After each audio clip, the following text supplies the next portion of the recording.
Sa number 7,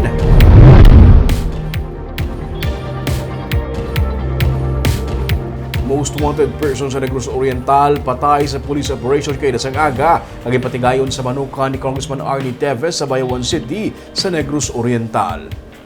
Patay si Alex Manegos Mayagma matapos kinaligar nga nagbato sa mga pulis sang arestuhon pinaagi sa warrant of arrest sa kaso nga 2 counts of murder kag pagsupak sa Comelec gun ban kay Dasang Aga sa barangay Malabugas, Bayawan City, Negros Oriental. Base sa blotter report sa PNP, sa gikatuan sa mga pulis, nagabot sa pusil si Mayagama pero naagaw ini sa mga pulis.